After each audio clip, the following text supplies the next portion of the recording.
ரொம்ப முக்கியமானது. பெரியாருடைய எழுத்துக்கள்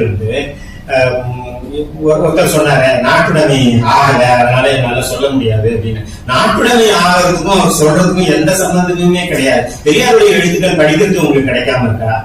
படிக்கிறது உங்களுக்கு கிடைக்குது.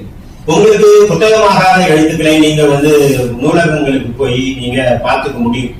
ஆனா அது ஒரு பெரிய விஷயம் இல்லை. நாட்டுடைமை ஆகுறது அப்படிங்கிற ஒரு விஷயம் இருக்கு இல்லையா, அது உலகத்திலேயே தமிழ்நாட்டுல மட்டும்தான் இருக்கு. வேற உலகத்துல இந்த நாட்டுடைமை ஆகிறது அப்படிங்கிறது எங்கேயுமே கிடையாது.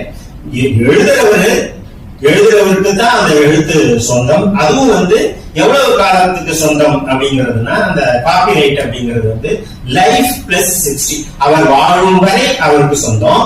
அவர் காலமான பிறகு 60 வருடங்களுக்கு அந்த அவருக்கோ அல்லது அவருடைய சட்ட வாரிசுக்கோ சொந்தம். இதுதான் ராயல்டி ஆக்ட். உலகம் பூராவும் இருக்கிற ராயல்டி ஆக்ட். இது ஆக்சுவலா லைஃப் பிளஸ் 50 தான் இருந்தது.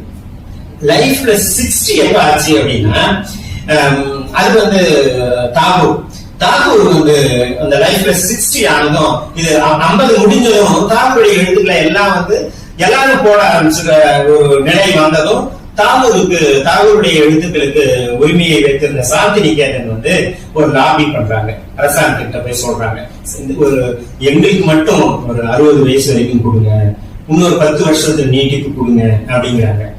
வேற யாரும் வெளியிடாம அவர்கள் மட்டுமே, சாந்திநிகேதன் மட்டுமே வெளியிடணும் அப்படின்னு அவங்க அரசாங்கத்திட்ட போய் கேட்கிறாங்க.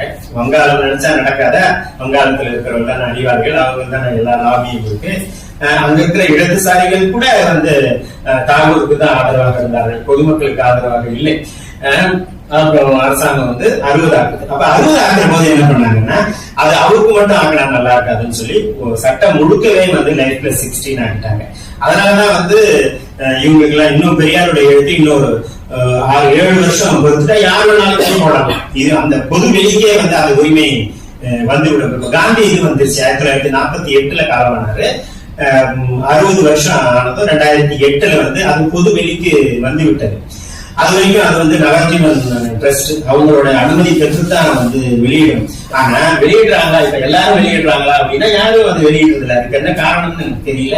காந்தியோட 2008 பிறகு யாரும் வெளியிடலாம்.